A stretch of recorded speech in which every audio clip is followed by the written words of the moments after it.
Good evening, ladies and gentlemen. I'm your host, Lieutenant Stephen Rogers, and thank you for joining us here at This Week in North America. For those of you who are new, I'd like you to know that we launched this program about a year and a half ago. It was one program was Monday nights, This Week in America, and then we ended up on Thursday nights with This Week in Canada. And because the audience became global, literally global, emails. I mean, we're talking about maybe 1,000, 2,000 in a month from people from different countries. We decided to create This Week in North America. It all started as a result of the Freedom Convoy in Canada, and here some of the issues that we're dealing with in the United States regarding a whole host of issues, broken economies, tyranny, government overreach, on and on and on. And so since then, we've had guests from all over Canada, the United States, talking about these issues. And we got a real treat for you tonight, folks. As you know, our first segment, we have an American guest on, and our second segment, we have a Canadian guest on. But we have a real star tonight here on the American segment, and his name is Daniel Geltrude. But let me tell you something about Dan Geltrude. He is known as America's accountant. Now, why would they call Dan Geltrude America's accountant? Because he indeed is. He's been on multiple TV networks across the United States, some around the world. I know in India and other countries. He's a smart guy. He's very, very articulate when it comes to talking about the economy and those bread and butter issues that affect you and me. Now, why specifically you and me? Because we're middle class people. So right now, folks, I want to introduce a good friend of mine, a real great guy, America's accountant, Dan Geltrude. Hey, Steve. Well, Dan, thanks for joining us tonight. There's a lot of concerns about the economy, not only here in America, but worldwide. But let's focus in on middle America for a moment. I'm sure it affects a lot of middle income Canadians. We have a government that's saying, don't worry, things are fine. But yet we've got trillions of dollars in debt. We've got trillions of dollars going to Ukraine. And it seems to me that not much is becoming helpful to the American people. So what's your assessment on all of this? Well, Steve, I think not just in the United States, not just in North America. One of the big concerns right now is inflation. And at the same time, also the potential for a global recession. So let's break that down a little bit. So how did we get here? How did we end up to begin with in this inflationary period? And a lot of people complicate this, and I'm a simple guy, and I like to talk straight. You know that about me, Steve. So here's the situation, at least in the United States. So the pandemic hits, and we literally flood the system with money. Everybody gets money. Now, certainly, the government stepping in to help out during a pandemic is not a bad thing, but you can't just throw money at problems. But that's what happened. And I don't think that's limited to the United States. So now you flood the market with all this cash, but we have a broken supply chain. So the effect of that is demand goes way up and there's simply not enough supply. And that creates scarcity. And what that does is pump up prices. So as everyone is feeling the pain of inflation, what you're seeing worldwide is the step in by government to say, well, we can't have all this demand. We got to kill demand. How do we kill demand? We raise interest rates. We make borrowing real expensive. We try to basically squash production. Now, when you do that, and that's what we're seeing happening, right? And you're trying to bring down demand, instead of saying, listen, why not just work on bringing up the supply side, right? That's Reaganomics. Bring up the supply side. No, we don't do that. We focus in on killing demand, killing production. So what happens? Now you start to creep into this recession around the world where basically production comes down. And when you step into these types of situations, Steve, it becomes doubly painful because things are still expensive and you just don't have that production going on around the world. Everybody's sitting around waiting for China to open up so we can get supplies and goods again. Totally the wrong direction to go in. So, Dan, are we basically being controlled by a small group of leaders around the world who are saying, hey, look, this is exactly what we're going to do? Now you got your arms wrapped around this. Why don't they have their arms wrapped around it and realize this isn't working? Well, for somebody like me, Steve, I quite frankly, I'm an umpire here. I'm calling balls and strikes. I'm neutral. I see what's going on and I give my opinion and my judgment based upon facts and what I see. So that's my side of it. Now, when you start talking about leaders in government, and I say this over and over again, and I know you're a big proponent of term limits. Politicians are concerned about one thing, and that's staying in office. How do we retain our power? And by, in their minds, staying in power, that's best for everyone. Well, that's certainly not the case. The real power and prosperity for all nations come from the people, right? We, the people. And therefore, what that means, Steve, is you have to allow the free markets to do what they do. That's how prices get adjusted. That's how everyone has an opportunity to get ahead. When you start playing with the free market, and I'm not talking about setting up laws for fairness, I'm talking about overregulation, where you start to decide who the winners and losers are, right? As an accountant, I'll tell you right now, tax laws around the world all based on picking winners and losers. So that's the primary problem when you have government overreach. Dan, what's your opinion on a flat tax? Years ago, they said everybody, no matter what your income is, 10%, 15%, whatever. Maybe you could educate a lot of us on, is that a good thing or not a good thing? Well, again, it depends who you ask, but you're asking me. And what I say is this. There's no question in my mind that the fairest way to tax is to have a flat tax across the board. I mean, what you make, and let's say it's 10%, it's as good a number as anything. You pay 10%, and that's it. You'll have a lot less people, Steve, cheating. But here's the problem with it. And it's not our problem as we, the people, it's the problem of government. When you implement a flat tax, the government can't pick winners and losers, right? Everybody's treated equally. Well, the government doesn't like everyone to be treated equally, and that's certainly beyond the United States. That's just the nature of wanting power. So, politicians always want to be able to influence outcomes, and instead of just, again, letting the people and letting the free markets decide. So, I personally do not think that a flat tax is a bad thing at all related to income tax. However, I doubt we'll ever see that in the United States. Dan, let's talk about the giveaways, student loans. Let's start with that. There are a lot of kids running around saying, gee, I could take a loan out and Uncle Sam's going to pay for it. Good thing or bad thing? Well, that's a bad thing. And quite frankly, Steve, I think that there have been predatory lending going on out there, because what's happened is because the universities, for example, really have no skin in the game. These students are borrowing from the government. So the schools are saying, wow, unlimited flow of money here. Let's jack up tuition. These kids don't understand when they're borrowing all this money. When that bill becomes due plus interest, all of a sudden you realize I can't do much more beyond just paying my loans back.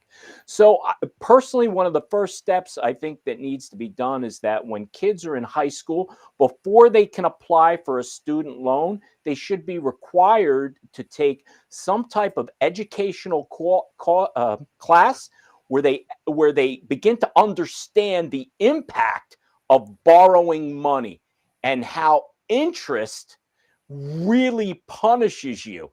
So if you're going to borrow that kind of money, you got to think return on investment. How am I going to earn that back in my career? Because there's people out there who borrow so much, Steve, they'll never be able to pay it back. And if the government steps in and says, bah, you were a little reckless there, but don't worry about it. We'll bail you out. There couldn't be a worse message for these young people. Yeah, and one of the things we do on this program that a lot of producers don't do is we like to bring solutions. You're a pioneer in a particular area of your profession, and I read about it. You've been written up in magazines, and you know what I'm talking about, right? That Certainly do. educational program you put together.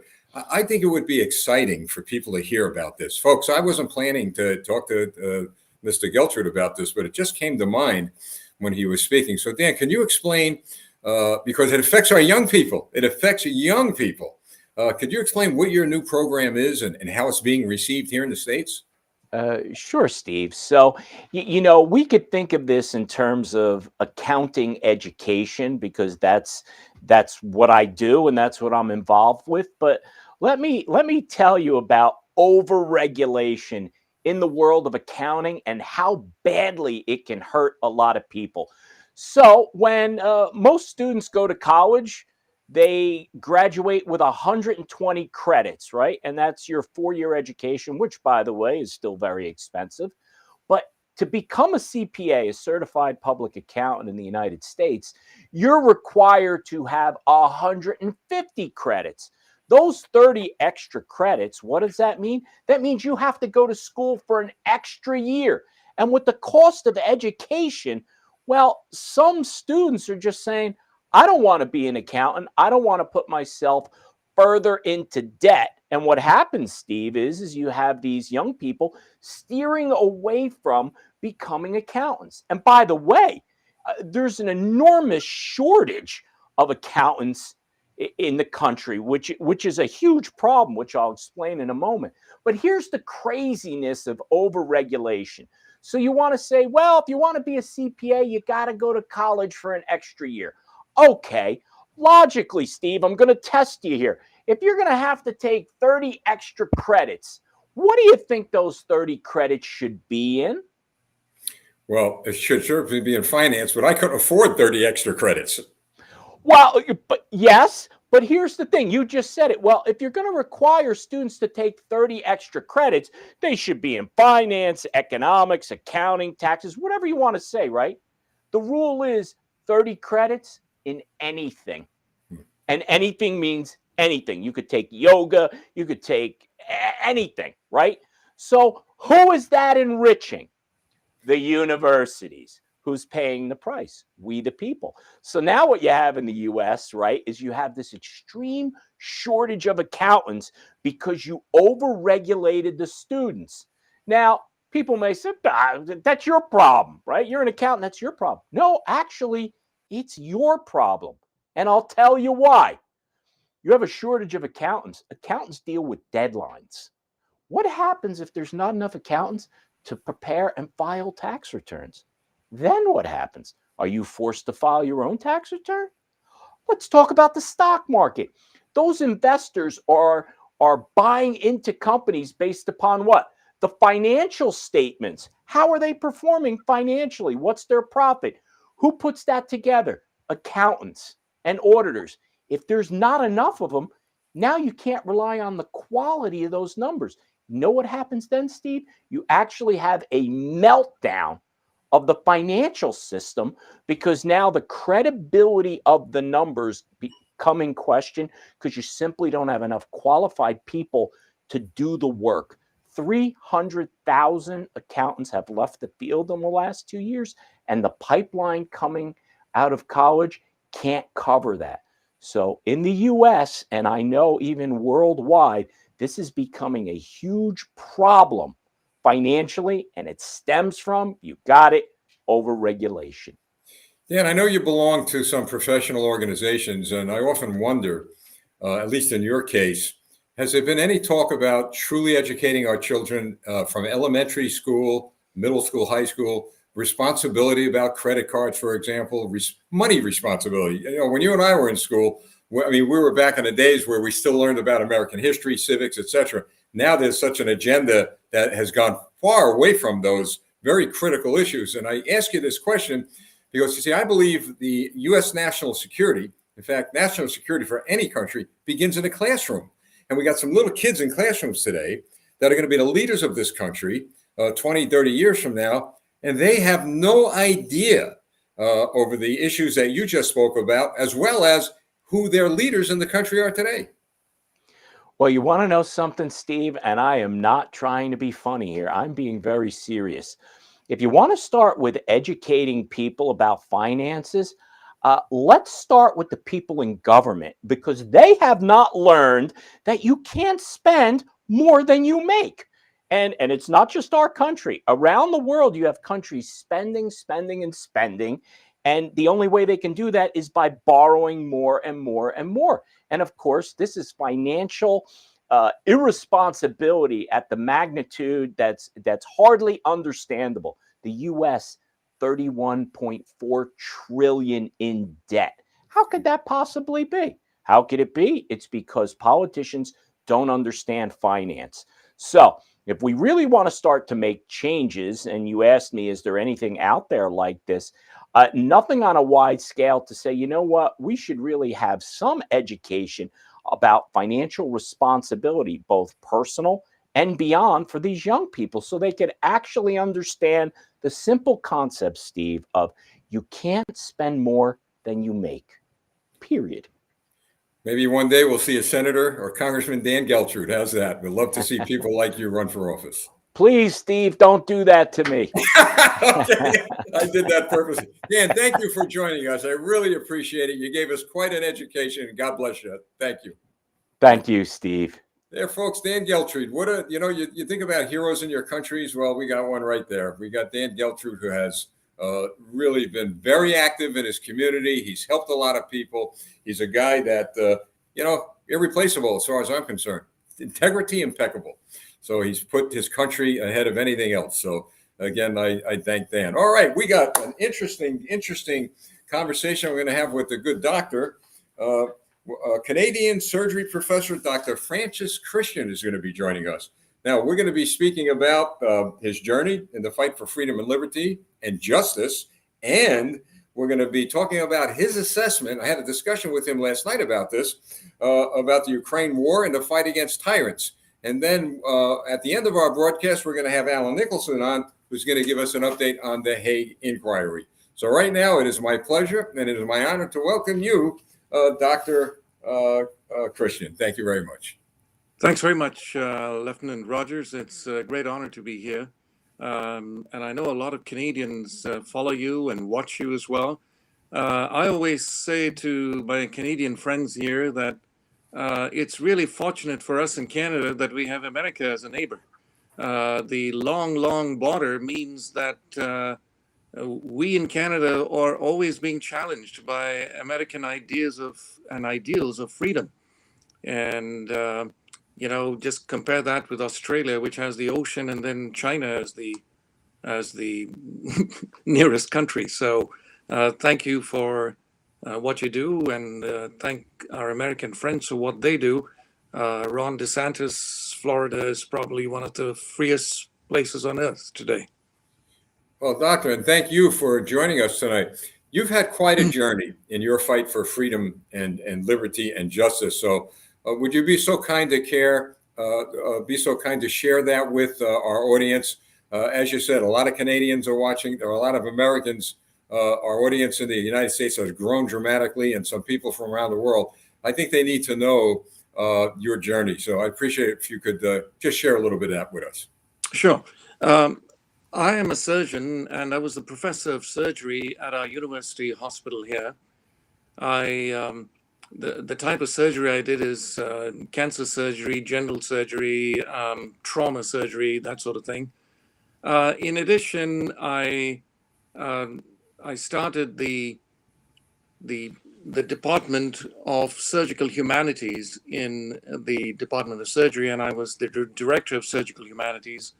Essentially, it sought to bring medical students, surgeons, residents in contact with, engage them with the human story, as in poetry and in drama, in literature, in music, and so on. I co-founded the Journal of the Surgical Humanities, which now has a worldwide circulation. I also started for the Department of Surgery here, I started the Department of Quality Improvement and Patient Safety. And we did a number of things there, including an app, which is the morbidity and mortality app. Essentially, it's a quality improvement tool, which is now being used throughout the province. So these were my roles. And when the COVID pandemic started back in March of 2020, I decided that I would, at that time, give the government a little bit of a long rope. Everybody was saying it was a new virus, and the airwaves were full of all kinds of stories about what was happening in China and around the world. And for a few weeks, I decided I would just allow the government to do what they want to do. And then about the end of April, I started noticing certain things which I had noticed because of my study of Soviet history. When I was a teenager, I read a very influential book. It's called Tortured for Christ by Richard Wurmbrand. And that was so influential that I decided that I would spend a lot of time in studying the Soviet tyranny. How is it that this group of tyrants could have such an influence over so many millions of people? And so, because I was well versed with the Soviet tyranny, the communist tyranny, some of the patterns I could easily recognize. So, for example, when the airwaves started spreading this message of fear and started using terms like misinformation and disinformation, this was right out of the Soviet playbook. And then they started deplatforming and censoring not just anybody, but prominent, eminent scientists, physicians, ICU doctors who we had known about even before COVID. And so I then started looking at the data, and the data made no sense at all. It was known very early, for example, that the elderly had more than 1,000-fold risk of serious outcomes of COVID than the young. And that was being completely hidden from the population. Everybody was supposed to be in grave danger of dying. And everybody was supposed to be waiting for this vaccine. And when the vaccine came, of course, there was a kind of a warp speed urgency around the world to give it to everybody. And I started engaging with my colleagues in the hospital. I didn't make headway. Well, I made some headway, I think, with medical students and residents who I was training, but not very, very good headway with the physicians. And then the province that I work in is a province that is kind of the Midwest of Canada, Saskatchewan, and the government authorized this COVID injection for our kids. And there were so many things that were wrong with that authorization. I decided that I could no longer stay quiet. If I didn't speak out, I could never live with my conscience. So I had a press conference. I said in the press conference, I wasn't speaking for the university. I wasn't speaking for the health authority. I was speaking as a father, recently a grandfather, and as a fellow human being, as a surgeon. Essentially, I asked for informed consent. Informed consent because this is an experimental vaccine, never been trialed and used in this fashion in human beings ever before. Children are at virtually zero risk of this infection. They don't know the long-term effects. Children are our future. Children don't have a voice. We have to be their voice. And there were so many side effects already obvious, including the myocarditis in the young. And there was a number of other things which formed the basic components of informed consent, which was not being done. And so that was my press conference, and I said the government of Saskatchewan must give informed consent. And a week later, I was called into a meeting, which I call a tribunal, and I was fired from my contract. And that's the story. Now, that's only part of the story, because following that, the recording of my firing went all over the world, and I got lots of supportive messages from Canada, from the United States, all over the world. And that's when I decided that freedom and truth are values that have been bequeathed to us by about 2,000 years of a Christian civilization. And we can't just give it up. We have to defend it. Doctor, you're a fascinating man. I'll tell you, a fascinating man. And I might even extend the broadcast a little tonight, because you're giving us facts and you're giving us, I'll tell you, giving a lot of people hope for a man of your stature, and the weight that you hold with regard to influence is just fascinating. The question I have for you is, people are in a lot of fear. They're in fear of their governments here in the USA, in Canada with Trudeau. But I read some of your articles. I mean, it was like I couldn't put them down. I just couldn't put them down, because you and I, when we talked last evening, we're of like mind. I said, man, this guy, and I didn't know you then, either, he was leaning over my shoulder when I was saying some of this stuff, or we're truly of like mind. And one phrase, and I want to talk to you about that phrase that you used in some of your writings regarding tyrants, tyranny, is at the end of this journey, at the end of this fight, they lose and we win. And could you share with us, people in this audience around the world heard me say that constantly, but you're the first individual on the air that has said that in writing. Could you share with me and the audience what do you mean about that? Absolutely. Thank you, Steve. That's very kind of you. You refer to my Substack essay, Memo to Tyranny. It can be found in my Substack, which is francischristian.substack.com. And in it, I make very clear that the tyrants always lose. Always. Now, the fact is, it may not be obvious, or even it may not even be obvious to the people who are fighting the tyranny that we are winning. But in fact, the tyrant always loses and we win. And the fact is, this has been borne out by history. It's not my invention. It's not my wish.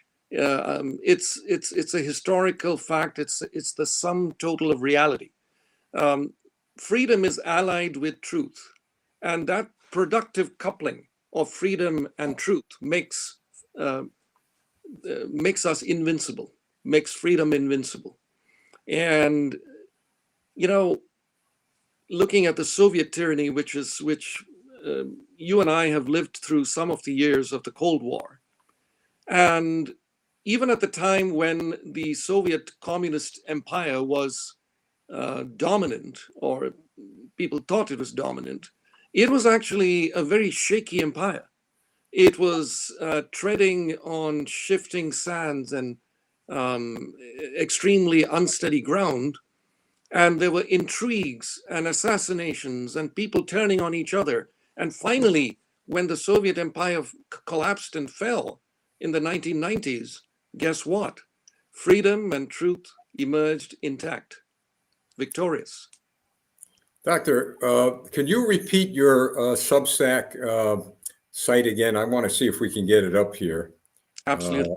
because I'm sure many, many people are going to want to read your work. I got francischristian.substack.com. Boy, we're going to put this in the chat room, folks, and we're going to see if we could also get that up for the good doctor here. So you mentioned something earlier about the playbook of the Soviet Empire. I've said that quite often, that here in the United States, in Canada and other places, they're actually taking Stalin Lenin's playbook and using, I guess today, the Chinese Communist Party playbook. And I noticed this, and I'd like to really have a little bit of a discussion, a little bit in depth with you about this. It seems to me that the first attack is against the right to worship. The first attack is against a person's belief in God, because that's where all hope begins and all hope ends. What do you say to that? I completely agree with you, because as a Christian, I can tell you that the cross and the resurrection has made us invincible. We are indestructible, and we have access to unlimited resources.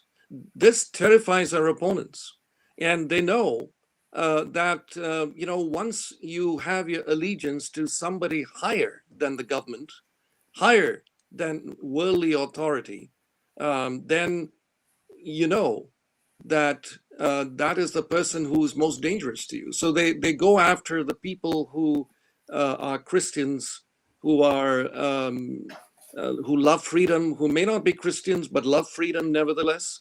And so I think this idea that freedom and liberty and truth can be destroyed or overcome by tyranny is completely false. In fact, that has never been borne out in history at all.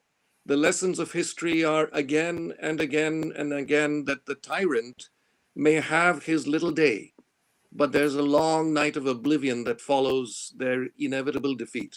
So, and the other reason I think we Christians value freedom so much is because of the 2,000 years of the Christian civilization. You know, I believe, Doctor, that they, meaning the tyrants and their followers, and the audience, maybe you can help me help them understand it. The tyrants and their followers fear us. I really believe that they fear us more than we fear them. They can't bully us. They can't intimidate us. See this broadcast here? We're probably one of the few, well, the only one in the United States that certainly is addressing the Canadian crisis, we call it. But there have been attempts to bully, to intimidate, to get us off the air. But I've learned that, you know, if you work within the framework of the law and use the power, and I really mean this, the power of prayer, it runs a chill up and down their spines, because they figure there's nothing they could do, including, by the way, trying to buy people off. I mean, it's incredible what extent they'll go to silence the good people who believe in freedom, liberty, and God and country. Absolutely. You know, Steve, like I said, we are indestructible, and we have access through the cross and the resurrection to unlimited resources. Now, during the Soviet tyranny, there was what we call the samizdat, which is Russian for self-published underground press. So under pain of death or torture or deportation to the Gulag, with that threat hanging over them, the alternative press, the samizdat press in Russia during the Soviet communist tyranny, was always churning out material in manual typewriters through these carbon copies, and in the early hours of the morning they would be smuggled into the streets of the great Russian cities. And what were they smuggling into the great Russian cities? Verses from the Bible, for example, or the works of the great Russian novelists and poets and authors, which went counter to the communist narrative. People like Solzhenitsyn or Mikhail Bulgakov or Boris Pasternak. And so they could never suppress that. They tried, but they couldn't. And so you and there are a number of Canadian outlets as well are today's samizdat press. And, you know, like I said, we are indestructible and we have access to unlimited resources. So in my memo to tyranny, I remind the tyrants that the day is short and numbered. They may have their little, time in the sun, but there's a long night of oblivion and justice that will follow. Speaking of resources, kind of interesting when we heard that your government was looking to control, if you will, the internet, social media platforms, etc. I got together with a team of people that work with us, and I said, well, you know what? The Marines here always say, those of us in the military, you adapt, all right? You improvise. So we did a little work, and I'm sure you would recall Radio Free Europe, Voice of America, went into Europe during World War II when the Nazis did exactly what Trudeau wants to do in Canada and exactly what Joe Biden wanted to do, but it miserably failed after 24 hours of his advertising about his, a Ministry of Information. So next week or the week after, but within 2 weeks, I'm going to be meeting with a group of people to set up, if need be, Radio Free Canada. Wonderful. Yeah. And I don't say this lightly. Again, folks, just to share with you about the power of prayer. We're not a religious broadcaster, but I got to tell you, we are Christians who deeply, deeply believe in the guidance of the Holy Spirit, and we're very prayerful. So I say that, Doctor, because it was only through a divine providence that I ended up meeting with people I needed to end up with regarding this concept. So my wife and I are out having breakfast, and we're thinking of having a meeting in this particular establishment we're having breakfast in. And so the issue of Canada came up, and I explained kind of just off the cuff. I said, yeah, they're going to have problems up there with their government, internet access, etc. So I said, and I'm thinking of doing some kind of out of the box, like Radio Free Europe. I'm going to call it Radio Free Canada. The guy said, well, I know who you could meet. And it ends up that experts in the field of communication who actually work on things like that have their meetings at this place once a month. Okay. So I'm planning to meet with them. And so, of course, it's something that I think can work. I hope it doesn't get to that. But you know what? That's something for Trudeau and that government to think about. You nailed it. We'll get the resources. God will lead us. We'll get the resources. With regard to something that's I've been losing sleep over, and you and I have talked about this. It's very troubling. What's going on in Ukraine? Mm-hmm. I read your memo about that, and I said, boy, I tell you, you again mirrored what I've been saying all along. I call this Biden's Vietnam. This is Vietnam Chapter 2. And I went through the list. I'm not going to go through the list, but we could talk about some of this. I have it right here, folks, and maybe we'll get it to you. This is the timeline. This is the timeline of how the United States got involved in the Vietnam War. And just to summarize real quick, and then we could talk about, I'd love to talk to you about this. It began with someone in government. I believe it was President Dem was his name at that time. He didn't want to have an election. The United States apparently propped him up, and then he eventually got assassinated. And then the North Vietnamese decided to bring incursions into South Vietnam. We started by sending money to South Vietnam, and it escalated from money to weapons of war. Then it went from weapons of war to advisors. I remember it, 50, 60, 100, 200 military advisors. Oh, no, they won't go into combat. Some of them got killed. And then U.S. troops, U.S. combat troops were sent into Vietnam. A decade plus after the war, 50,000 American troops died and South Vietnam falls. And Doctor, what I'm concerned about, I see the same pattern here. Look, no one wants to see civilians die. We're all against indiscriminate bombing. I think what's going on there is a tragedy. But at the same time, I have to look out for my country and the young people in this country. And I blame, and if we differ on this, please, we could talk about this. I blame Joe Biden for this. I blame him for this because Ukraine was not on the map to become a member of NATO. I'm sure they were never going to become a member of NATO. They're so corrupt. But Biden poked his finger in Putin's face and threatened to bring Ukraine into NATO. And I remember one of our senators saying, well, how would we feel if 100,000 Russian troops were on the Mexican border? What would we do? So the timeline is there. And Doc, if you could weigh in on this, you're from another country now. You and I are like mine, but I'd love to hear what your view is on this whole Ukraine-Russia fiasco is and how it relates not only to the United States, but Canadian, because American blood is spilled on every piece of real estate on this planet. And you know what? Next to the American blood, Canadian blood. Yes, this is the tragedy of the Ukraine war. It's an engineered war. It's engineered by people who benefit from making people kill each other. And without getting in too much into the details of how the war started and so on, I see a lot of similarities, as you do, Lieutenant Rogers, with Vietnam.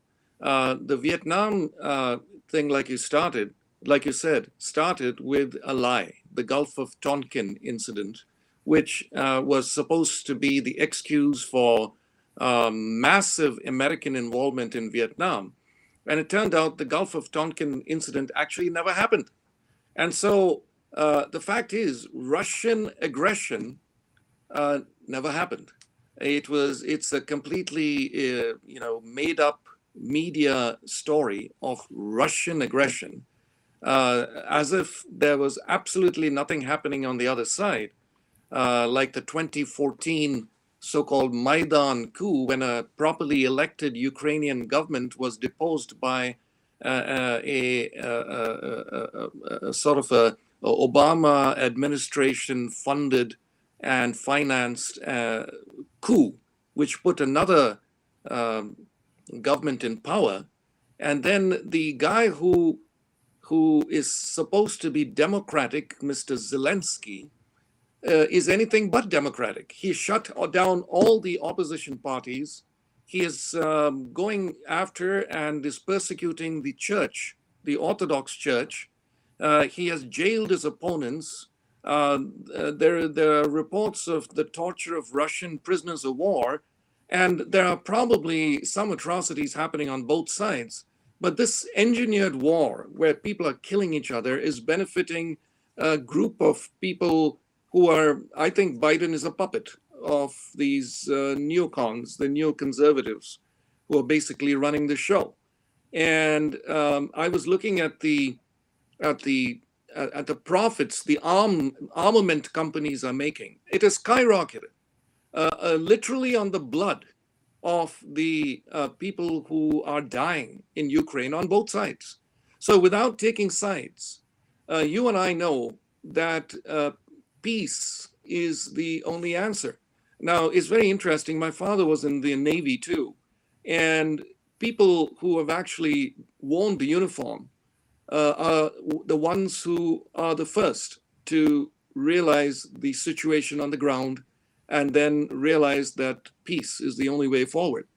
And I think this engineered war in which Biden, as you said, is a puppet of these neocons who are running the show, is a tragedy for the West. It's a tragedy for Russia and Ukraine as well.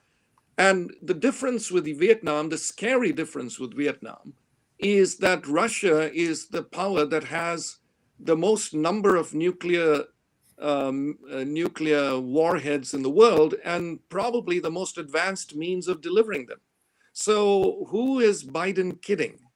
And do the Americans want American boots on the ground in Ukraine? Because that's the way it's heading.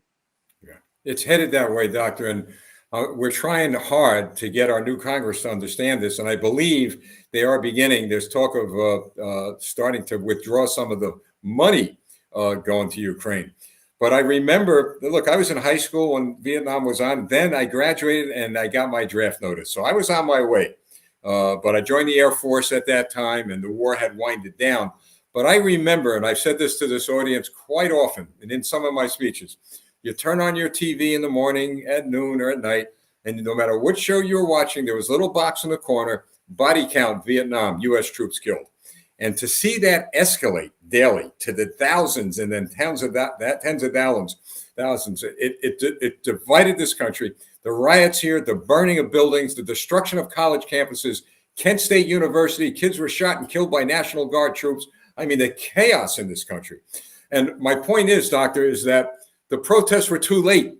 You know, they were too late. There should have been, the American people should have been talking about and protesting in a peaceful way before the war started, but they didn't. My fear is that, as you say, there's probably going to be boots on the ground, and it's going to be too late again. And you know, George Washington, I'm sure you know this, George Washington warned us about getting involved in foreign military interventions. And to your point about the military, I'm a hawk by nature. Man, you hurt my country, you better watch out. We're coming after you with everything we have. I don't see where America is being hurt here. But my point is this, it was Dwight Eisenhower. Do you remember General Eisenhower said, watch out for the military industrial complex.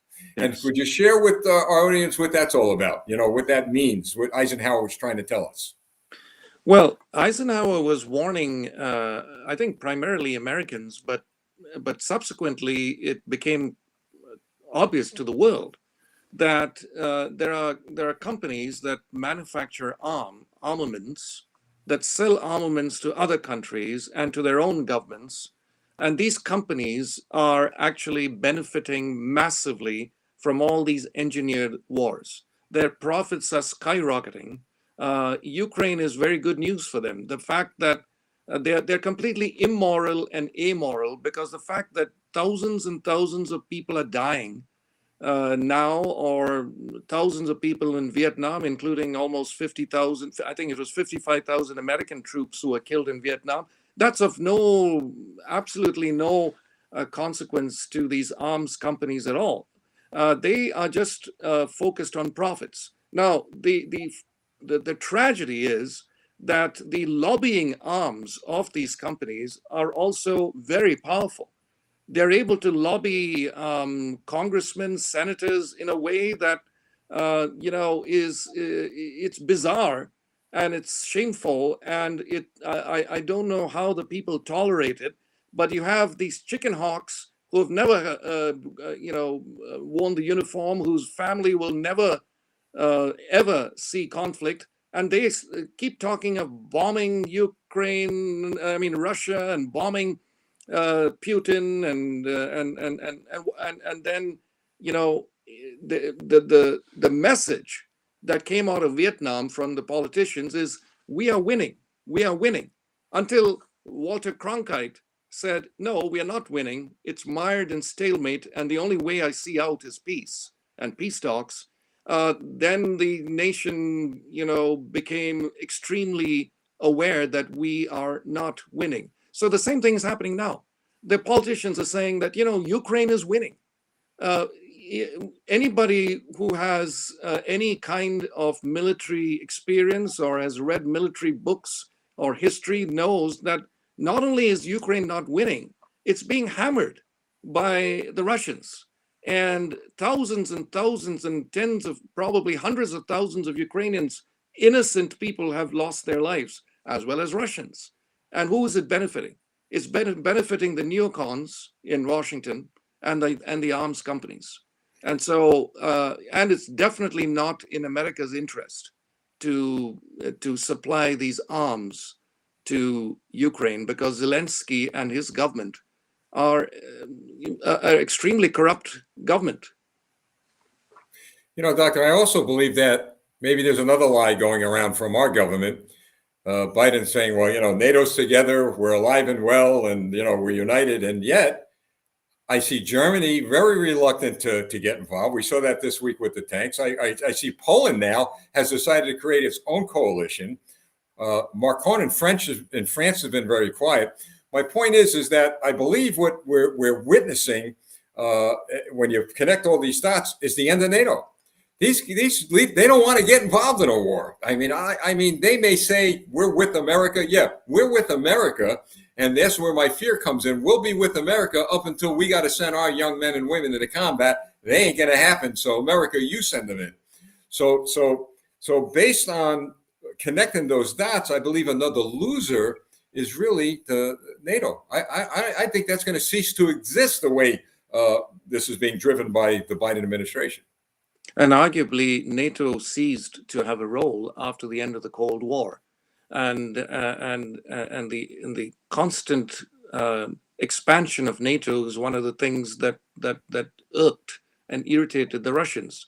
And of course, Europe has a long history with Russia, which is much older than America's history with Russia.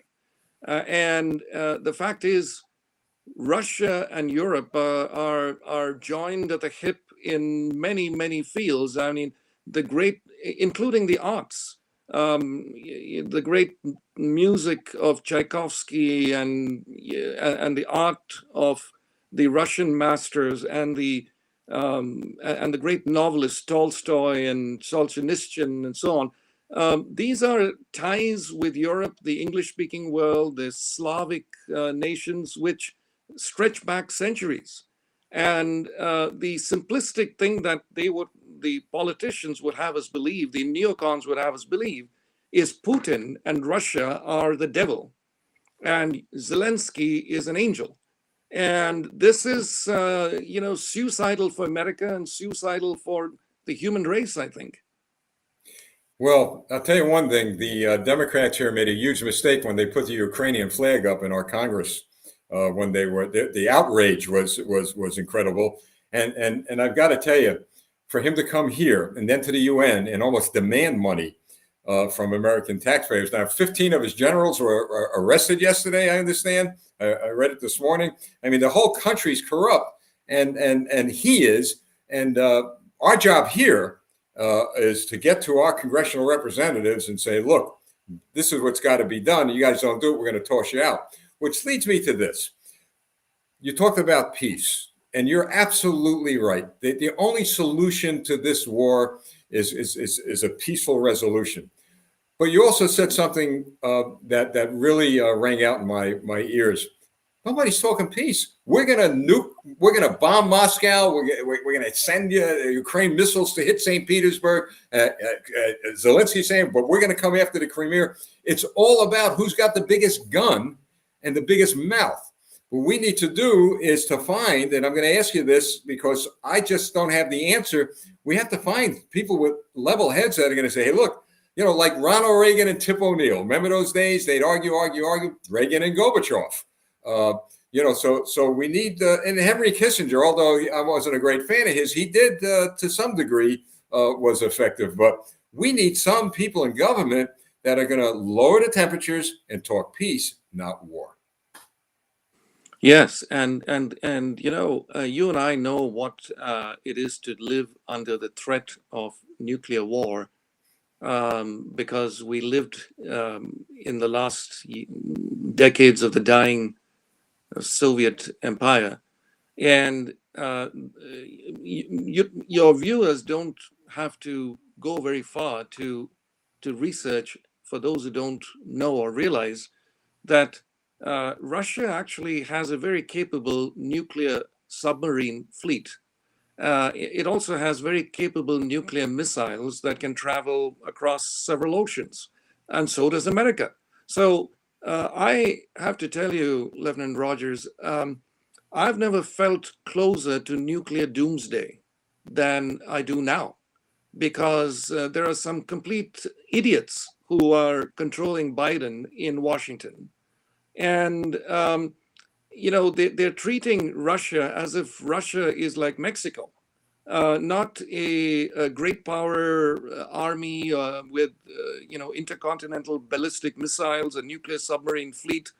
In the Cold War, each side respected the other, and Yes. especially respected the other's nuclear capabilities. And I don't see that at all now. There are Russia experts. Even the late, great Stephen Cohen of, I believe, Columbia University, he was.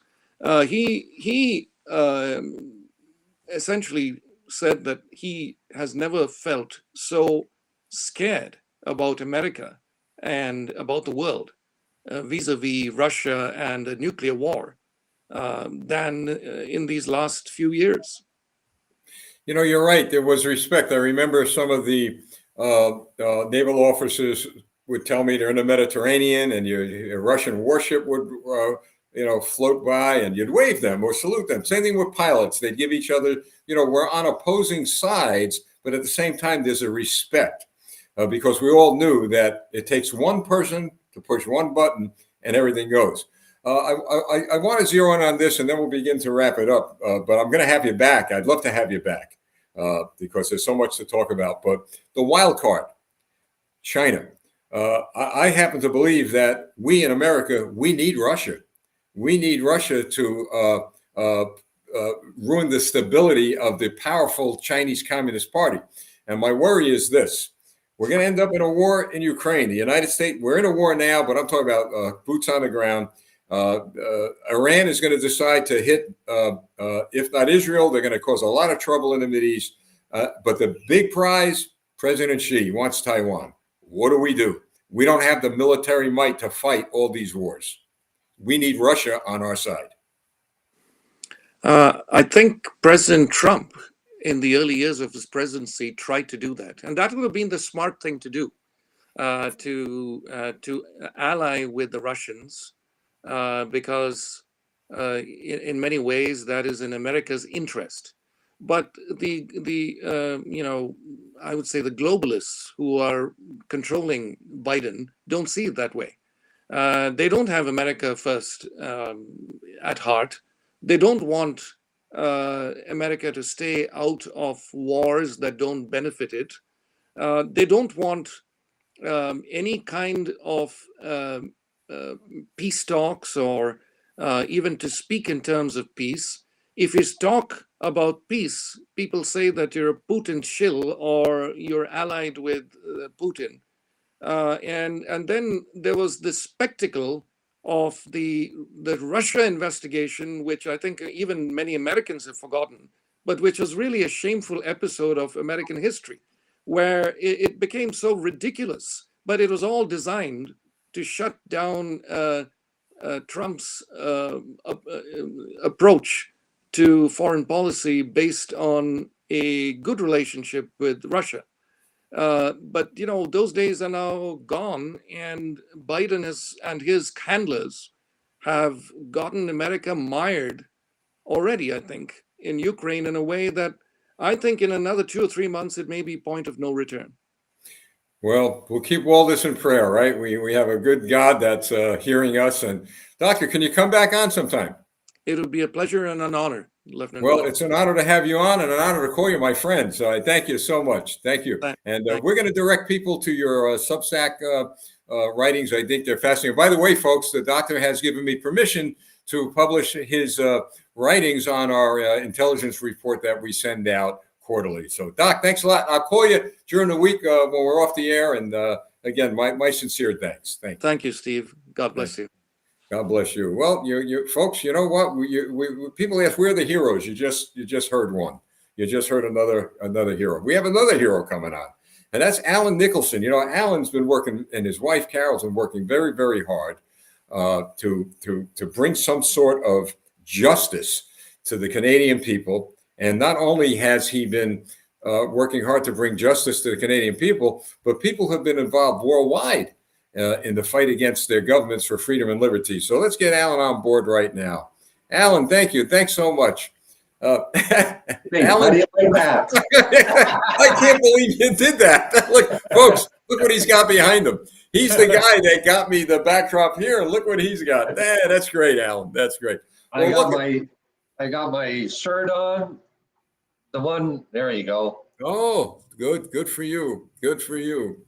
So, is Carol around? Is she listening or watching? She's watching you in the living room.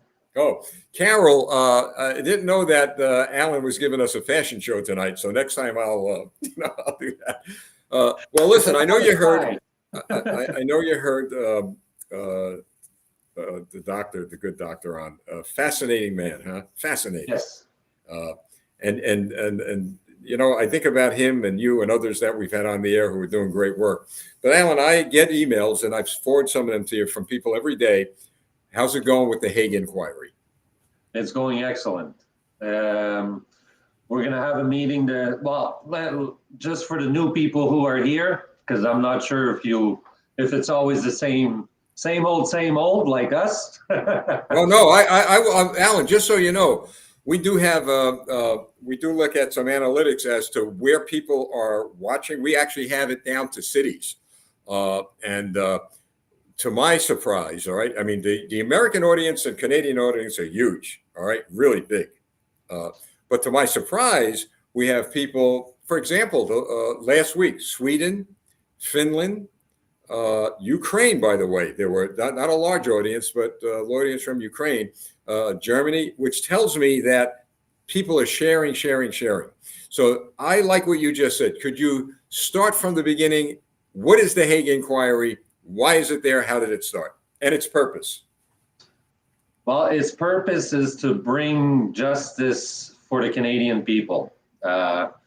Hopefully, it'll be a tidal wave and it'll go worldwide, but let's start with Canada. So, about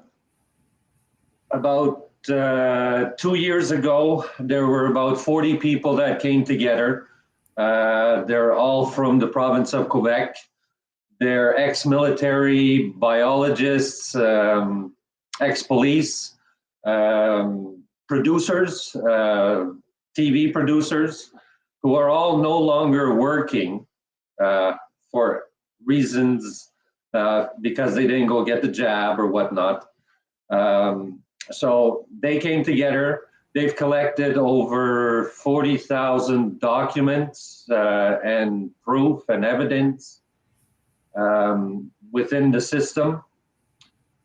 They brought that all together. They sent a 4,000-page document in May of 2021.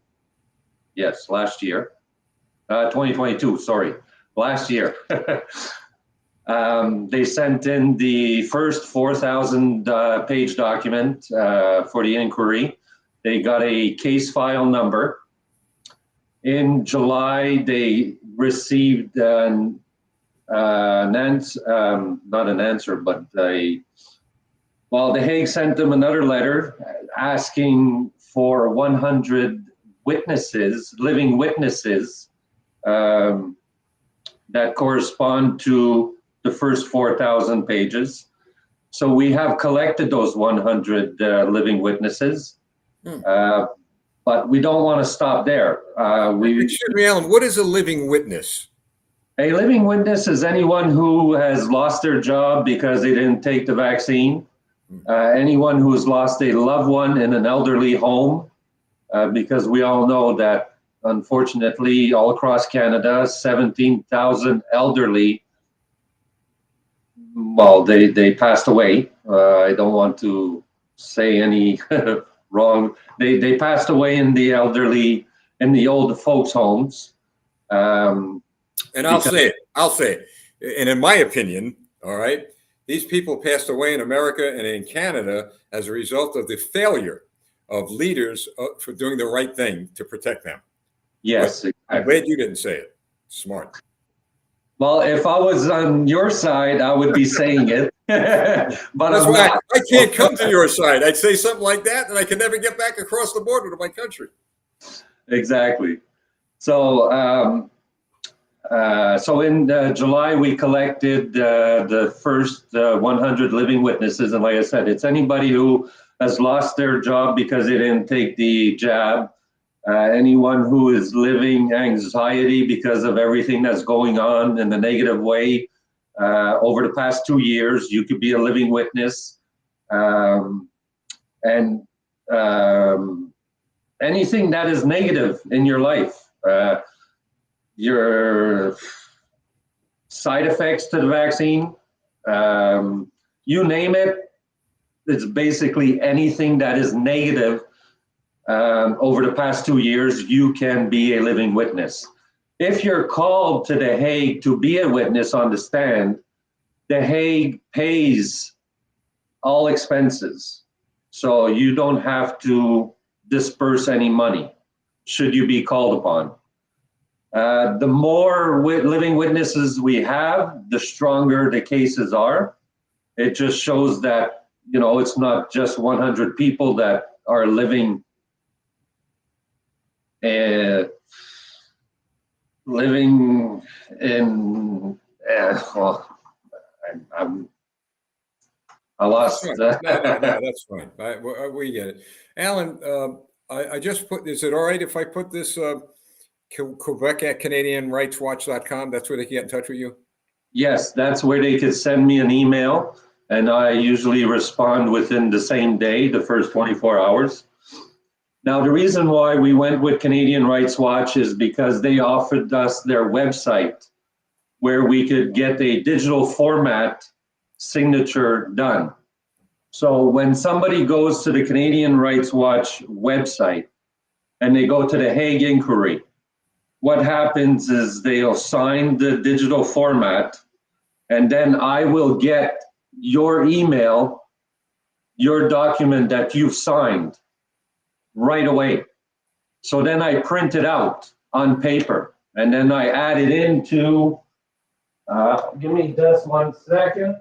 I have them all here. Then I print them out and I put them into our little file where we have living witnesses. There we go. Sorry about that. Living witnesses. Or if you signed, I print out the document. And so we have it and we do not lose it. Unfortunately, we did do a petition online with petition.net, and we lost over 25,000 signatures because we didn't have control of it. So this way, using the Canadian Rights Watch website, we get the signatures right away and they're not lost. And All right, so the end game, in other words, what is the purpose? What are you looking to achieve if the inquiry does go through and they find the defendants, if you will, guilty? Well, from my understanding and from what I'm being told is that the minute they do open the inquiry, we do have a case file, but the minute they open the inquiry and they say, okay, it's going into the docket, we're going to look at this, everything that is going on in this country, Canada, right now, comes to a halt. And any monies that the people have who are accused in the documents are seized until the inquiry is over and justice is served. You know, Dr. Christian said earlier that, and we agreed together, I mean, that they fear us, meaning those opposed to what we're doing for freedom and liberty. In fact, those opposed to freedom and liberty period, they fear us for things like this. I mean, you've got facts, you've got witnesses. I mean, yes, you've really got a strong case from what I understand. Yes. So the first 4,000 documents were sent in the month of May of 2022. They gave us a case file. Now, because of all the new stuff that's happened over the summer with the Pope and Trudeau and the Indigenous people, we've created an addendum to the existing 4,000, and there's another 6,000 pages that are going in. The 40 people are having a meeting in the coming days. And then the USB keys will be going out to certain people all over the world. And there's also somebody who's going to be going to The Hague to deposit the 6,000 page documents. Well, it looks like you put a lot of work into that. And I know you and your wife and others put a lot of prayer into this. And when I talk about getting involved, boy, you guys really have gotten involved. And it's going to help us here in America, what you're doing, believe me, because we're watching this closely. And, you know, obviously we cannot get directly involved with your government, but we could get involved with ours, and we are. And we're making them aware of what's happening in Canada. And you know, Alan, I've quite often said, and I truly believe it, that Canada is becoming a national security threat to the United States. When I read and hear and get intelligence with regard to what Trudeau and that government is trying to do with regard to the rights of people. And this is not fantasy, folks. This is, talking about regulating the internet, regulating the lives of people, all kinds of crazy stuff going on there. And here, believe me, but here, at least we're dealing with it. And the hope that I want to share with the Canadian people, watch what's happening here. The Democrats are done. I mean, they're being taken out of very critical committees. I believe when subpoenas start getting issued and Congress begins to investigate, in my view, for the Facebook police, in my view, I underscore that, Fauci may find himself in so much serious trouble. Maybe, in my view, he'll go to jail. I don't know. But this is how serious this stuff is. And you and the Canadian Rights Watch seem to have a lot of evidence that's supported. But you see, what I like about what you did, you're supporting your evidence with witnesses, with people who had the courage to stand up and say, that's it. So you're not bullied, you're not intimidated, and you know why it's working? I'll tell you why. You're working within the framework of the law. You're using the law that of your country to accomplish the task of changing your country from what it's becoming into something that it was, a free, beautiful country. Yes, that's for sure. I was reading some of the comments going by as you were speaking. So, the other thing that's very important that I've on the last show that I was that you had me on 2 weeks ago. Unfortunately, well, not unfortunately, I asked your audience to send me names of people that should be accused in the Hague inquiry. And unfortunately, I was a bit, not a bit, I'm very disappointed because I didn't get one email from anybody with anybody's name. Yeah. So I'm guessing everybody is okay with what's going on in Canada. Yeah, I think, Alan, it boils down to this, and of course the good doctor and I talked about his fear.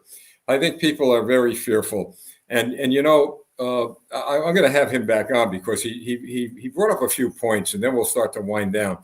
The disinformation, the threats, the intimidation, the bullying, and there are a lot of people out there who are, even in America, we ask for things from the American people, and they'll make a phone call, they'll whisper, I'm with you all the way, I'm going to support you, but I got to, I'm concerned, that's what they're telling me. But that's why you're there, your family, other leaders in Canada are there. I mean, we've had dozens of them out on the air. I'll tell you what, it's a calling. God gave you a calling. He gave the good doctor a calling. He gave me a calling. So we hear the call and we move forward, and we're still going to be successful. But you've got, not hundreds, but thousands of people who support you. One day, I'm going to take a remote camera and show you the stack of mail that I got from Canada, let alone America, Canada. So all these people support what you're doing, and they know you're working hard. So don't be discouraged. Don't be discouraged. No, I'm not discouraged. I was just saying that I was surprised. I was expecting at least one. Yeah. With, even if you send me an email that mentions Justin Trudeau should be accused, well, he is going to be. But I was at least expecting somebody sending a name like that. And then there are people who feel that my voice don't count. It's like in America, I'm not going to go vote. My vote don't count. Well, it does. Any last words, Alan? Yes. Whatever you do send me to the email that's written on is 100% private. Your name is not going to be in the Hague inquiry in the sense where if you tell me Justin Trudeau's name should be on there as the accused, your name is not going to be affiliated with that. I just want the names of the people. And unfortunately, I'm only in the province of Quebec, so I'm not all across Canada. We do have a lot of people. I could tell you that the entire House of Commons, including all senators, are accused in the Hague. They've got a lot to worry about. But there are doctors that we do not know. Unfortunately, not all of them are on the good side. But if you have a name of a doctor who did wrong or is doing something wrong, send them my way. let us take care of them. Well, good point. Good point. Alan, thanks so much. Give my regards to your wife, Carol, and we're going to see you again for another update real soon. Thank you very much, and God bless everyone. Thank you. Thank you very much. Ladies and gentlemen, stand by for a minute. First of all, I want to thank you all. Thank you all for joining us tonight. I'm looking at the feeds and everything else, and our audience is expanding. And I want it to expand so that we can educate people globally as to what's going on, but also expose to them individuals like the guests we had on tonight who are fighting for justice and freedom in their countries. Now, those of you who are unable to do the things we do, I implore you to do one thing, and believe me, I don't say this lightly. One thing: prayer. The power of prayer. There is not, you can't put a financial figure on how powerful prayer is. Believe me. We've encouraged people across the United States. Many of you are watching, across Canada. Prayer cells, folks. Prayer cells. You get a little group of people together, 4 or 5, or even on your telephones, on Zoom or whatever. It takes 5 minutes, 5 or 10 minutes to just sit down together, and it could be done by Zoom right now. You don't have to leave your house and say, you know what, we're going to get together every single Wednesday night or Tuesday afternoon for 5 or 10 minutes, and we're going to have a prayer list and just ask God to give us the strength we need to move forward. I did that. Remember Dr. Martin Luther King's granddaughter? I did that with her. I did it with the young lady. Remember Diamond, right? She just passed away, part of that great team that was together working for the president. And we had prayer cells with a group of people praying for our country. And you know what? God answered the prayers. Took a little time, but he answered the prayers. So success is not only through financial support. Success is not only through getting to meetings, which we encourage you to do, but major success is seeking the guidance and power of God Almighty. And by the way, when you do that, when you intercede for your country and for others, well, you're going to watch God pour out his blessings on you. No matter what your needs are, believe me, he'll take care of you because you're taking care of his mission. And his mission is to do what? To keep us free. Where there is the Spirit, there's freedom. Just remember that. All right, folks, thanks a lot. So how about this? Wasn't this great? Exciting, great. We're going to have a great broadcast next Thursday night, but this is what we do. And all started with these two countries right here joining together. See that, folks? Shaking hands and saying, that's it. We're coming together and we're going to fight the good fight of faith. And as the good doctor said, they lose and we win. God bless you all. Thank you for joining me. And go to our website, campaignforamerica.com. Check us out. Thank you. Have a good night.